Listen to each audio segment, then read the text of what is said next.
कहते हैं हम मेरी डेली दिनचर्या के बारे में कि मैं सुबह कितने बजे उठता था, क्या करता था पूरे दिन में जिससे मेरी पढ़ाई इतनी अच्छी होती थी। मैं सुबह 5:30 बजे उठता था। मेरे से पढ़ाई होती थी वो दिन में होती थी। मैं एक रात में पढ़ने वाला या रात्रिचर प्राणी नहीं रहा हूँ। उसके बाद में एक चीज़ मेरी फिक्स होती थी, सुबह उठने के बाद में डेली एक्सरसाइज करनी होती थी। इसका मतलब ये नहीं है कि आप 2 घंटे जिम जा रहे हैं या कुछ भी कर रहे हैं। आप अगर 15 मिनट एक इंटेंस एक्सरसाइज करते हैं तो वो आपके बॉडी की सर्कुलेशन को बहुत तेज कर देती है। अगर बॉडी का ब्लड सर्कुलेशन अच्छा होगा तो हमारे माइंड को ज़्यादा ऑक्सीजन मिलेगी और हमारा माइंड पूरे दिन अच्छे से वर्क करेगा। उसके बाद में आपको एक हेल्दी ब्रेकफास्ट लेना है।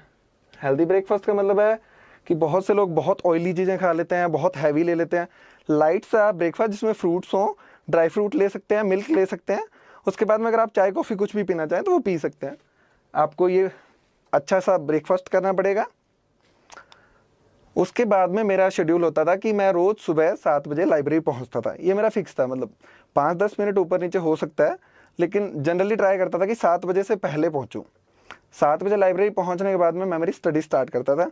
उसके लिए एक मैं आपको अप्रोच बताना चाहूँगा। 50:10 रेशियो होता है ये अप्रोच है। इसमें क्या होता है कि आपको 50 मिनट पढ़ाई करनी होती है और 10 मिनट का आपको ब्रेक लेना होता है। ये ब्रेक इसलिए क्योंकि साइंटिफिकली प्रूवन फैक्ट है कि अगर आप पढ़ाई करते हैं तो लगातार 1 घंटे से ज़्यादा आपका दिमाग थोड़ा एग्जॉस्ट हो जाता है। तो आपको करना है 50 मिनट पढ़ाई करनी है, ये स्टडी, और ये आपका ब्रेक हो जाएगा। अगर आपको लगता है 10 मिनट ज़्यादा ब्रेक है तो 55:05 ये स्टडी होगा और ये आपका ब्रेक हो जाएगा। ये अप्रोच से अगर आप पढ़ाई करेंगे तो डेफिनेटली एक आप 3 घंटे लगातार पढ़ रहे हैं तो शायद आप 180 मिनट पढ़ रहे हैं, लेकिन इसमें आप 150 मिनट्स पढ़ के भी ज़्यादा चीज़ें पिक कर सकते हैं। आपके दिमाग का IQ ज़्यादा रहेगा, आपका दिमाग ज़्यादा पिक करेगा चीज़ों को। उसके बाद में मेरा क्या होता था कि जैसे 7 बजे से लेकर 10 बजे तक पढ़ता था मैं।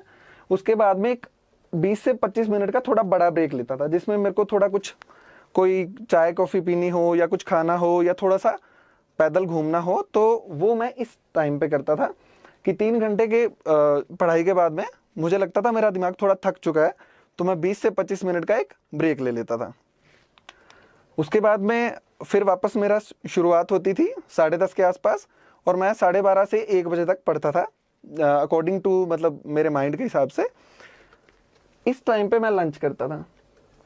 लंच में जनरली मैं ट्राई करता था कि थोड़ा वेजिटेबल्स लूँ और थोड़ा सा लाइट लंच, इतना हैवी नहीं कि उसके बाद में मैं सो ही रहा हूँ 2-3 घंटे तक। थोड़ा लाइट लंच और वेजिटेबल्स, ये चीज़ें मस्ट है। और लंच करने के बाद में ये तो फिक्स था, लंच के बाद में मैं 45 से 1 मिनट के लिए रेस्ट करता ही करता था। ऐसा नहीं है कि लंच करने के इंस्टेंटली सो गया, थोड़ी देर कुछ न्यूज़पेपर वगैरह पढ़ लिया, उसके बाद में 1 घंटे के लिए रेस्ट करता था, या कोई आर्टिकल देख लिया वेबसाइट पे कोई, या फिर ऑनलाइन कुछ नेट पे आर्टिकल देख लिया। उसके बाद में 1 घंटे रेस्ट करके और फिर मैं यही होता था कि मैं कॉफ़ी पीता था और लाइब्रेरी जाता था। फिर वही मेरा लाइब्रेरी जाने के बाद 50:10 का शेड्यूल, और 3 बजे से लेके 5:30 के आसपास मैं 20 से 25 मिनट का ब्रेक लेता था, और ये शेड्यूल रहता था मेरा 8 से 8:30 बजे तक, यानी 5 से 5.5 घंटे तक पढ़ाई करता था शाम को मैं, और इतनी पढ़ाई सुबह दिन में करता था। ये करके उसके बाद में मैं जाता था मेरा डिनर के लिए, और 8 से 8:30 बजे के बीच में डिनर होता था मेरा जनरली। और डिनर के बाद में यूजुअली मैं पढ़ाई करने का नहीं हूँ, लेकिन 1 घंटा थोड़ा जो दिन में पढ़ा है उसको थोड़ा रिवाइज कर लेता था, या फिर जो भी कुछ नया लग रहा है, जैसे करंट में कुछ चीज़ें पढ़नी है, कोई आर्टिकल पढ़ना है, तो वो रात को डिनर के बाद में ट्राई करता था कि वो पढ़ लूँ, या कुछ लिखने का ट्राई करता था। और उसके बाद में रात को 11:30 बजे मेरा फिक्स होता था कि मुझे सोना है। ट्राई करता था कि इसमें फ्लक्चुएशन ना हो, क्योंकि अगर आप सोएंगे नहीं तो सुबह उठ नहीं पाएंगे 5:30 पे, तो इसमें ±15 हो जाता था कि कई बार 15 मिनट पहले सो जाता था, कई बार 15 मिनट बाद में सोता था। तो ये मेरी डेली की रूटीन रहता था, डेली की दिनचर्या रहती थी। पढ़ाई कैसे करनी है, कैसे कंटेंट यूज़ किए थे मैंने, कौन कौन से रिसोर्सेज का सहारा लिया था, वो सब नेक्स्ट वीडियो में मैं बताऊंगा। तो लास्ट में नोट 2-3 चीज़ें हैं जो मैं बताना चाहता हूँ आपको। सबसे ज़रूरी चीज़ रेगुलर एक्सरसाइज। आप कुछ भी कर सकते हैं एक्सरसाइज में। आप एक कार्डियो सेशन कर सकते हैं, आप मेडिटेशन कर सकते हैं, या फिर कुछ भी। अगर आप जिम जाते हैं तो मेरे हिसाब से अगर ज़्यादा से ज़्यादा 30 मिनट से ऊपर की एक्सरसाइज ना करें तो सही रहेगा, क्योंकि फिर आपका बॉडी में पेन रहता है। और उसके अलावा एक हेल्दी डाइट।